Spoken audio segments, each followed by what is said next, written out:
Greetings, ladies and gentlemen. Welcome to another video here on the SSA Philosophy channel, where we, of course, dive right on into the philosophy of characters from video games to TV shows to movies, etc., etc.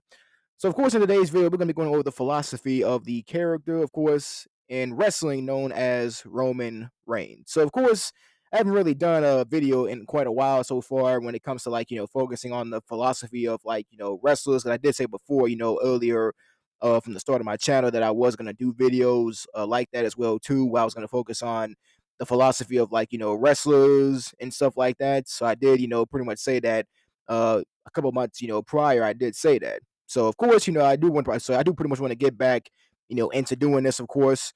And also because of the fact that I haven't so pretty much because of the fact that I pretty much overall started off when it came to like the wrestlers. I pretty much I won. I mean, I didn't I guess say start off the way overall that that I pretty much wanted to. And I thought that when I first had released the first say wrestling video that I had put up on one wrestler that I had made a video on. But really, I kind of want to get this like a new, say, little, say, like a little fresh, kind of take a little, say, kind of refresh it all again. So yeah, pretty much to refresh it, and kind of start off, fresh, pretty much on this point on forward. So of course, we're gonna go on ahead and we're gonna pretty much, make this a thing on the channel altogether. So of course, we're gonna go on ahead, of course, and dive into this video here today. So really, if you have any more, say, wrestlers, that you want me to focus and cover on this channel, then let me know because I definitely will be up to doing those kind of videos on this channel in the long run myself as well. But anyways, without any further ado, let's not waste any more time. Let's go on ahead and let's get started here today with this video. So Roman Reigns. So really, just the name itself evokes a powerful image in the world of wrestling. So really, from his imposing physique and undeniable charisma, to his dominant championship reigns, Reigns has become, synonymous with excellence within the WWE. But his journey to the top of the squared circle is far richer, really, than just, than just the muscles and the accolades. So, of course, born as Liati Joseph Anoa'i, Reigns hails from a legendary Samoan wrestling dynasty. And his father, Sika Anoa'i, was one half of the iconic Wild Samoans tag team, and also, of course, had cousins like The Rock and Rikishi to also further, pretty much further solidified, the Anoa'i name in wrestling. And it's no surprise then that Reigns found himself drawn to the world of athletic entertainment. However, though Reigns' path, to wrestling, it wasn't entirely linear because he first pursued a career in football, playing in the Canadian Football League after, going undrafted in the NFL. Now, he did, play for, I think at least for two NFL teams, if I'm correct. I think he played for two teams which are known as uh, Minnesota Vikings and the Jacksonville Jaguars. Correct me if I'm wrong on that, but I do believe it was those two teams that Roman Reigns did play for. But wrestling's allure, really it proved too strong because in 2010 he signed with the WWE, entering their developmental territory, which was back then known as Florida Championship Wrestling, and also in short FCW. And there he honed his skills under the ring name known as Roman Liaki. So in 2012, Roman Reigns, the character that we pretty much know today, really he emerged on NXT, which was WWE's developmental television show. And initially, he was presented as a stoic powerhouse, and really he quickly gained a lot of attention, for his in-ring prowess and his undeniable star potential. And really, he soon found himself aligned with two other members known as Seth Rollins and Dean Ambrose, which of course forming the popular and dominant faction known as the Shield. So really the Shield's impact. So yeah, their impact was immediate from the get-go when they first, came to the roster in the year of 2012 when they had made their debut at Survivor Series that year. So really they revolutionized, tag team wrestling with their high octane offense and their tactical precision. And really their success, really it propelled all three members to single stardom, you know, and even to this day, with all three wrestlers and where they are right now, all of them are, I mean, it's crazy to think about it too, like the fact that all three of these guys, were all in one group together, and yet here they are still to this day, still, and even to this day, even I mean, even like in their careers, like their careers are still going this strong, to this very, very day. To this very day, careers are still going strong. So that is impressive. So yes, but Reigns in particular though, so he pretty much began, receiving significant pushes, as a future main eventer. Pretty much when the Shield had split up around like in the summer of 2014 they did. However, though Reigns' journey, now it wasn't really without its challenges because the thing is that around around like say like 20 like pretty much like I say like around like late yeah, pretty much like around like late 2014 like early 2015, pretty much a portion of the WWE universe they really didn't like the massive push that that the WWE were really giving him because really a lot of fans they found it quite hard, to connect with his character. Because the thing is this, because really what made Roman Reigns' his character, like when he was with the Shield, with Seth and Dean, what made his character good in the Shield was it was simple. I mean, because he was really like say this stoic, silent powerhouse of a wrestler. That really he was all about, kicking ass and taking names in the wrestling ring. I mean, that was pretty much his like really his identity in the Shield, and it worked.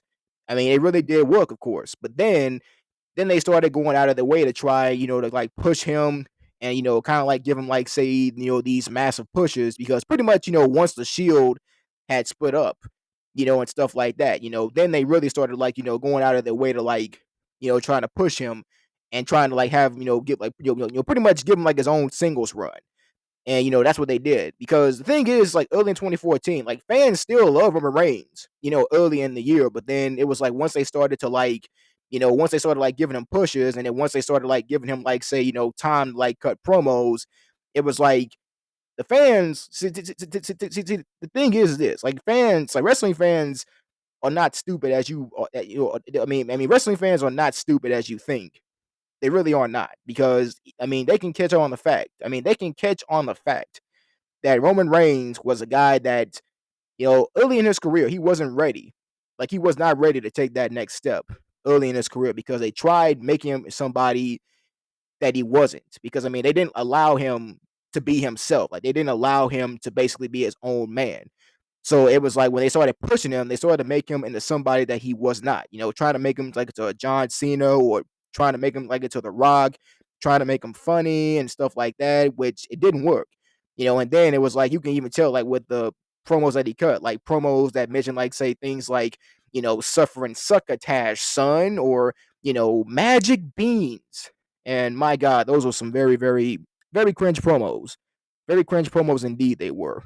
Very, very, very cringe. And then it got even worse, when he had won the Royal Rumble in 2015 as well too. And a lot of fans, didn't like that decision neither. Even with The Rock, coming out there to help him and trying to get him over, even that didn't work out. But yeah, but really the thing is though is that over the years, really over the years, I mean, like the next few years, like he captured the WWE Championship, multiple times, battling likes of guys like Brock Lesnar, Triple H, AJ Styles, and John Cena in some epic encounters. Well, then again, maybe I mean maybe like maybe like okay maybe like I guess like say not as epic like say with Triple H and maybe not with Brock Lesnar. I mean, I guess maybe like their first match was not bad at WrestleMania in 2015, but then the matches later on, pretty much between the two over those years were not really matches that fans were quite the most thrilled about. And AJ Styles, he had some pretty good matches, and John Cena and him at No Mercy in 2017 wasn't really a bad match in my opinion, but I think it could have been better overall if it was like on a bigger pay per view, rather than just a random one like No Mercy. And he also did of course secure other championships like the U.S. and the Intercontinental Championships. And he was still being pushed to be, basically being pushed to like being the guy, for the company. Even though, fans were tired of, them pushing him down their throats. And fans really like, did not like, And like I said, like fans did not like, Roman Reigns being pushed down their throats every step of the way because, like, for example, when he won the 2015, Royal Rumble match, fans hated that so much because fans wanted Daniel Bryan. They wanted Daniel Bryan to win that Rumble, but it didn't happen. But of course, Roman Reigns, I mean, you can already tell that fans already knew exactly who was going to win the match, even just by like, say like, the people that were still left in the match and how the match itself was going on and how it pretty much it was how it was looking down the end of it and all. But yeah, but the thing about Roman Reigns though is I mean he was basically still being pushed as the guy, even like in the years of like 2015 he was being pushed as the guy, and 2016 they were still pushing him as the guy, and then 2017 they were still doing the same thing, and then and even like having him beat the Undertaker at WrestleMania 33 that year in 2017, even that didn't get him over. And in my opinion, they should have made him a heel on the night at the WrestleMania that he beat, pretty much Undertaker. Because the next night on Monday Night Raw, like he got booed. Like he got booed very, very, very loudly by the fans. Like honestly, that was like the perfect time to turn Roman Reigns into a heel and have him go on like this heel run. I think that was a perfect moment for Roman Reigns to be a heel because that would have been like the perfect opportunity to have him be like the best heel in the company. But they didn't because the company they still wanted to push their agenda by having to push him as the guy, trying to push him as the babyface character, the ultimate babyface in wrestling. And then they had him have a few matches with Brock Lesnar here and there, so many different times, and then 2018, they had a match with him and Brock at WrestleMania 34, which honestly was not a great match. It was terrible. It was boring. It was dull, and and not many fans liked that match. Like fans did not like that match at all. Period. So yeah, so fans overall really, I mean, they really did not like this. And then the WWE even went further in like say having to like, bring the Shield back, and having to like, reunite the Shield again in their best efforts to try to like get Roman Reigns some positive like feedback from the fans, but even that didn't work. But really, despite all the hate that he got in other 2018, it was yeah. But 2018 though, his career did take an unexpected turn because he revealed a shocking diagnosis of leukemia, a disease that he had battled years prior. And this announcement, it did send shockwaves. It sent shockwaves through the wrestling world because Reigns bravely took a leave of absence, to focus on his health. And honestly, I think this night right here really, I think it was like a perfect example, I would say, of like of wrestlers when it comes to wrestling basically being like the whole I guess like blurring like what's I mean pretty much blurring the lines of what's real and what's not real. And this right here, this segment by Roman Reigns, this was real. Like this was a very very real life segment that we saw here on television. I saw this with my own two eyes in 2018. And when I saw this segment, I was very shocked and I was surprised, seeing what was transpiring, in this segment and hearing about, you know, his diagnosis and then, really just knowing what he went through, what he was battling. And, and honestly, like I said, I really have to like, give Roman Reigns a lot of credit, for really like being a man, and really, just, being honest and telling, about this. And, for him to also, like, as he stated, kicking leukemia's ass, which of course he did, I got a lot of respect for him overall for doing that. So yeah, a lot of respect indeed for him doing that. So really, like I said, I mean, this was like really like a prime example of like, blurring the lines between, of what's real and what's not real. So yep, and Reigns, and obviously, he is a fighter. He's a fighter because in 2019, he made a triumphant return to WWE, announcing that his, pretty much announcing his remission to a thunderous ovation. And really, this emotional comeback, it really cemented his status as a beloved figure, one who had overcome adversity with strength and with grace. And really, upon his return, Reigns was still, the same. Because the thing is, like Roman Reigns, like I mean, his return was very great. I mean, it was very, cool and very just, just awesome and great to have him back in wrestling again. Knowing that he's, pretty much knowing the fact that he's back in remission. But the thing is that upon his return, though. while it was great to know that, he, of course, was back in remission again, the thing is, he was still the same babyface character that fans had already grown tired of once again. Because, because 2019, it was like he was still the same character that fans saw so many times in his years in the company.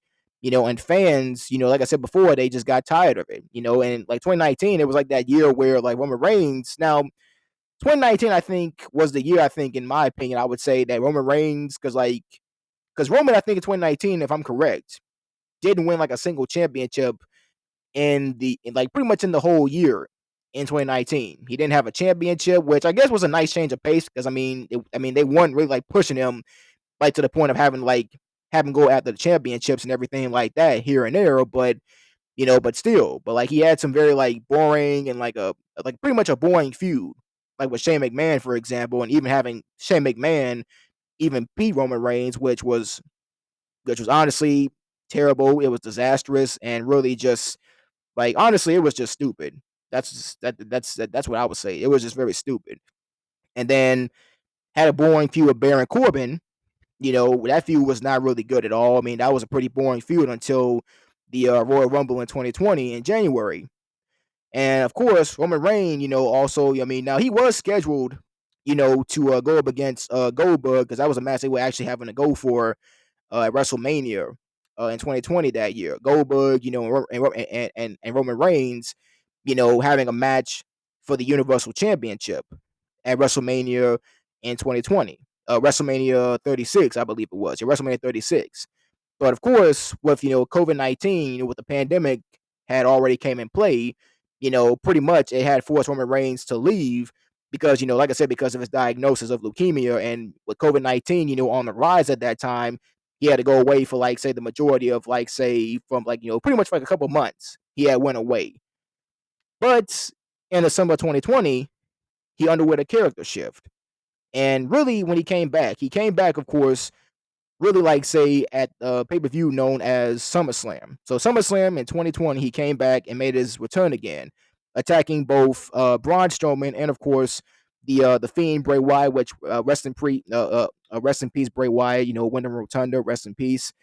So in that year, he made his return and he underwent a character shift because really when he made his return, he really embraced that skepticism that he had once faced, transforming it into a ruthless edge. And over time, when he came back, he declared himself the head of the table, the leader of his wrestling family, known as the Bloodline, which included his real life cousins, the Usos, earlier on, and also having Paul Heyman to be the wise man of the group. So, really, this new persona, a cunning and powerful ruler, it resonated with the fans. And it definitely resonated, I mean, with the fans a lot. And I mean a lot. So since his return, Reigns has embarked on a historic reign as the undisputed WWE Universal Champion, and he has dominated all challengers, solidifying his position as a top dog in the WWE. And really, his matches are consistently main event worthy spectacles. Filled with drama, intensity, and amazing action. So Roman Reigns' story, really, it is one of perseverance, evolution, and dominance because he's a product of a legendary wrestling family, a world champion, a cancer survivor, and a captivating performer. So really, whether you cheer him or you boo him, there really is no denying that Roman Reigns is a force to be reckoned with in the world of professional wrestling. So, of course, with the character introduction all out the way, let's go on ahead and really dive into the philosophy of Roman Reigns. And this is what I like to call the Bloodline Mandate: power, loyalty, respect, and unconventional reign. So Roman Reigns, the tribal chief, is a very complex figure, a powerhouse cloaked in a villain swagger. Yet, within his philosophy lies a twisted sense of leadership, a demand for order in the chaotic world of professional wrestling. So, of course, let us go on ahead and delve right on into the core tenets of the Bloodline Mandate. So, the first one we want to focus on is strength is currency. So really, in Reigns' world, might makes right because he's honed his body into a weapon, which really is a testament to relentless dedication. And this strength, it isn't just physical, but it's mental fortitude and an unwavering will to dominate. And really, it's really like say a part of his philosophy, one that cuts a double edge, because while it fosters resilience, it can also breed ruthlessness. So really, in the squared circle where theatrics and athleticism collide, Roman Reigns stands as a titan. But beyond the flashy entrance and the devastating spear, Reigns embodies one part of a philosophy as potent as his finishing move. And like I said, strength is currency.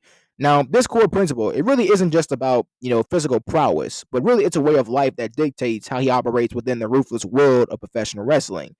So really for Reigns, strength isn't simply brute force because it encompasses mental fortitude, unwavering will, and cunning to strategize and dominate. And pretty much to strategize and dominate. And it's the ability to weather any storm, overcome any challenge, and emerge victorious. And this strength, is so yeah, really the strength is his currency, the very thing that grants him power, respect, and ultimately the coveted championship gold. And those who challenge the tribal chief do so at their own peril, because they must understand that the ring is his domain, and his reign is built upon an unwavering foundation of strength. And also, another part I want to focus into on Roman Reigns' philosophy is family is foundation. So the bloodline isn't just a wrestling faction, but it's a symbol of unwavering loyalty. Now, see, Reigns, he sees unity as his shield, his inner circle, his source of strength. And this loyalty, however, it comes at a cost because it can be manipulative, demanding absolute allegiance, blurring the lines between family and ruthless pragmatism. So family provides a support system because they're the ones who cheer you on, they pick you up when you fall, and push you to be your best. In the ring, this translates to Reigns as relying on his on-screen family because the Usos, for backup and strategic advantage. Now he knows that they have his back, and that allows him to enter each match with unwavering confidence. Now Reigns, he comes from a legendary wrestling family, the Anoa'i family, which his father Sika and cousins, of course, and uncles. One's known like as as the Rock and Rikishi. All of them have achieved immense success. And for Reigns, carrying on the family name and upholding its legacy is a driving force because he strives to be the best that he can be, not just for himself, but to honor his family's achievements and to pave the way for future generations. Now, this focus on family, it goes beyond blood relations because Reigns also considers his fellow wrestlers, especially those that he aligns with, as an extension of his family. And this creates a strong sense of unity and purpose within his faction. So, really, here are some additional points that we all need to really consider here. And those points are overcoming obstacles and leadership. Now, when it comes to overcoming obstacles, now see, family can also be a source of conflict because Reigns' character has navigated betrayals and internal struggles with his on screen family. And these obstacles further highlight the importance of family. Overcoming challenges together strengthens the bond. And then, when it comes to leadership, now as a tribal chief, Reigns embodies a strong, protective leader who prioritizes the well being of his family. And of course, family in quotation marks, obviously, because you already know why. And so, yeah, really, this leadership style, it really reflects the traditional value, pretty much the traditional values often associated with family units. So, really, by understanding these aspects of Roman Reigns' philosophy, we gain a deeper appreciation for his motivations and actions within the world of professional wrestling. And also, another part I want to focus into on the philosophy of Roman Reigns is respect is earned through conquest.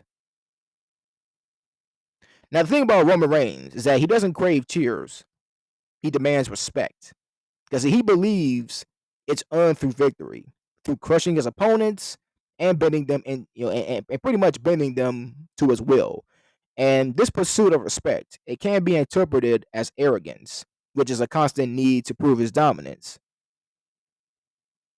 So, once the champion, Reigns shows zero tolerance for challengers because he crushes them decisively, proving their attempt to dethrone him was a foolish one.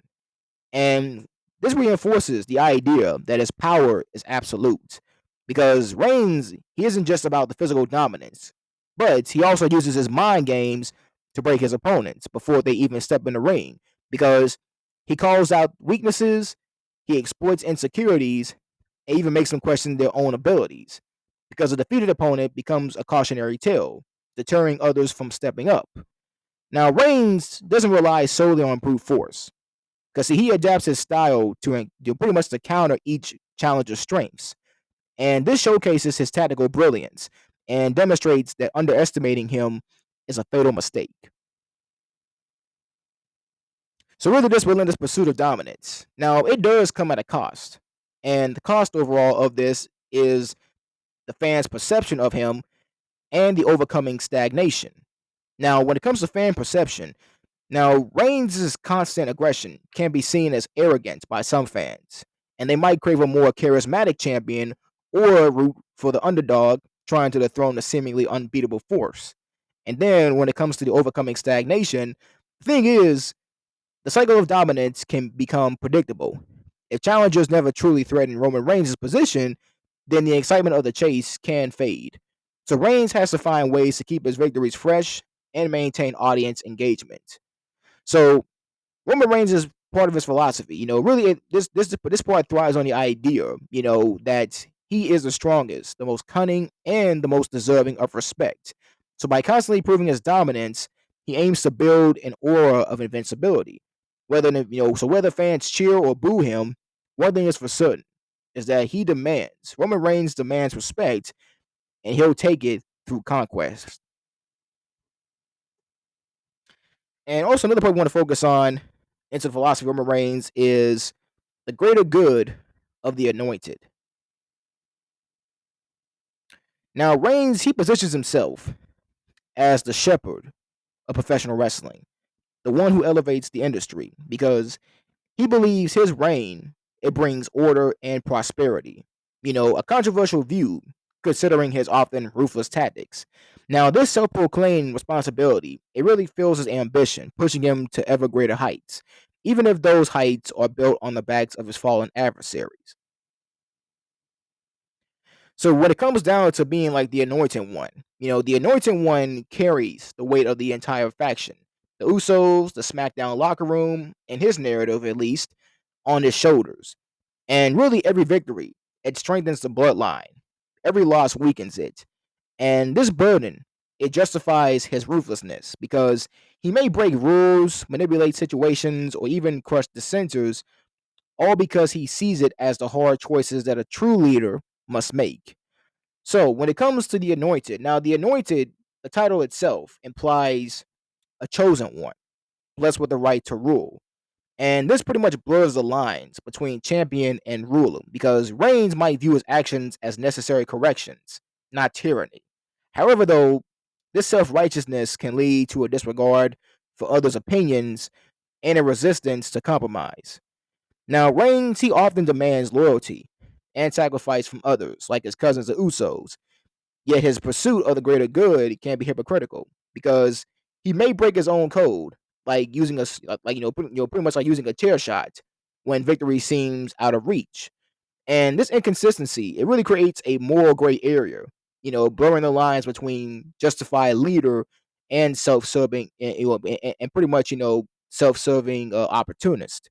And really, Reigns believes that strength it brings order because he enforces his vision through dominance, creating a respect through fear dynamic. However, though, this can create a cycle of violence because those who challenge him, they're crushed, potentially breeding resentment and feeling and pretty much feeling future rebellions.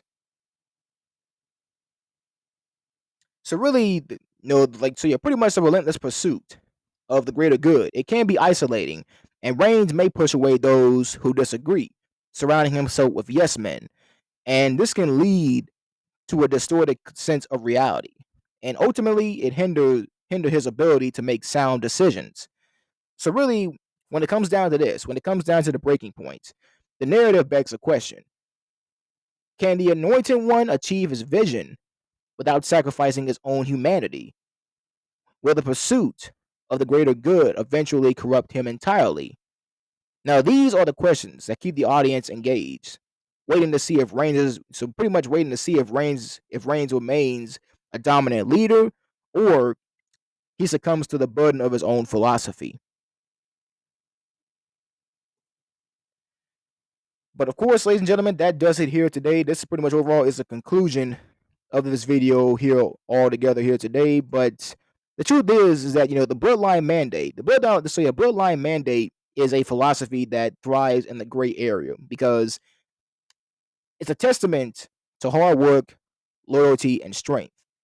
But it's also laced with manipulation, arrogance, and self-serving vision of leadership.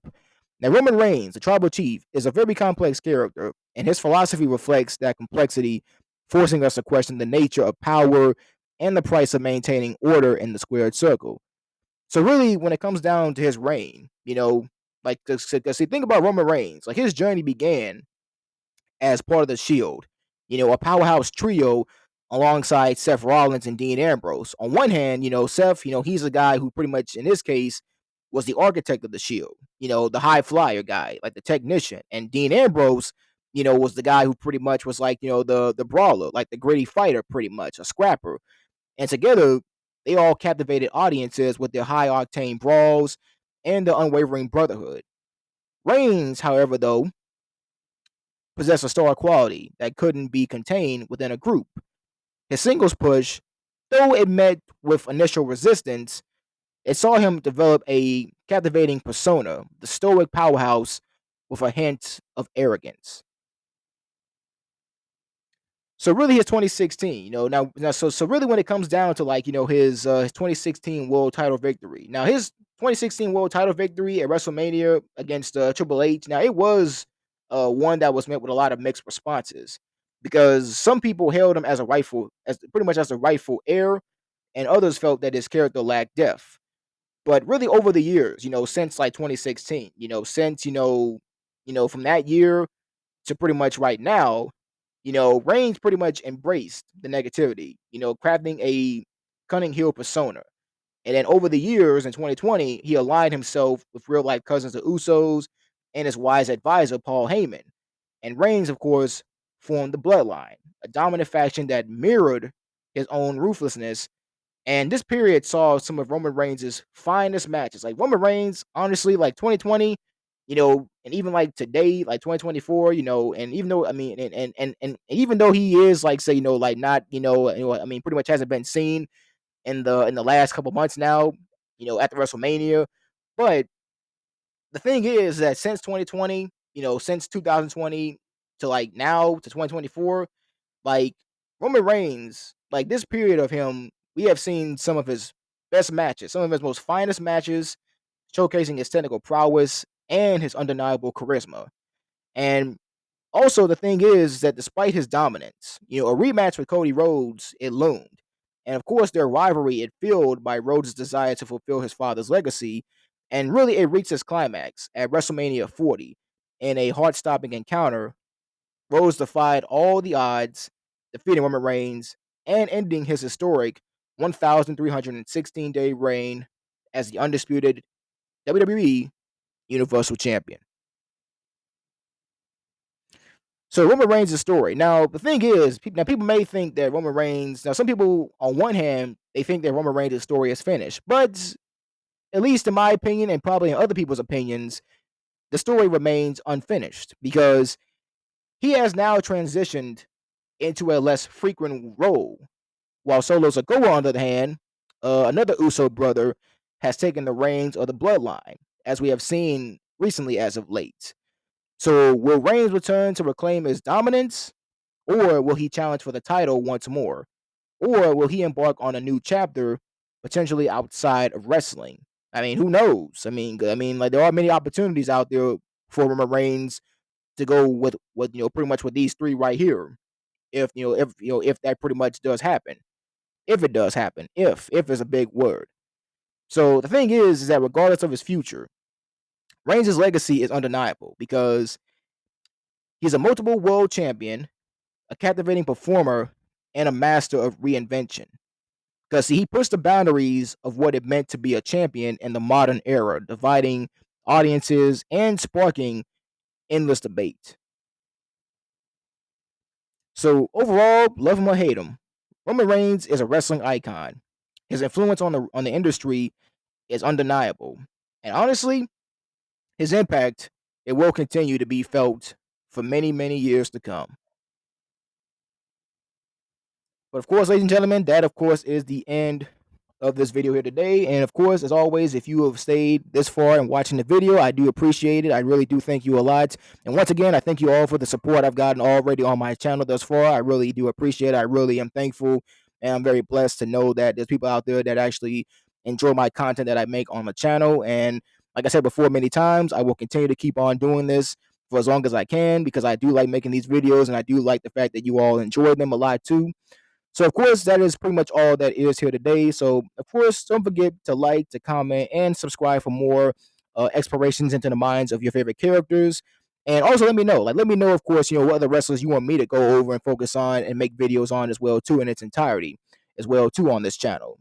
And also to hit the notification bell to stay updated on my latest videos as well, too, because I will have videos starting on Monday, of course, next week on, on a video game character that I'm pretty sure that a lot of fans who are pretty much like say huge fans of this character or know this character very well. And honestly, it's gonna be a very good video that I will make come on that day. So of course, with all that being said, ladies and gentlemen, that is all I have here today. So once again, I thank you. I hope you all have a very wonderful, blissful, and beautiful day today. And as always, that is it. And always, ladies and gentlemen, always remember to always be smooth, to always be steady, and to always be aggressive. Peace.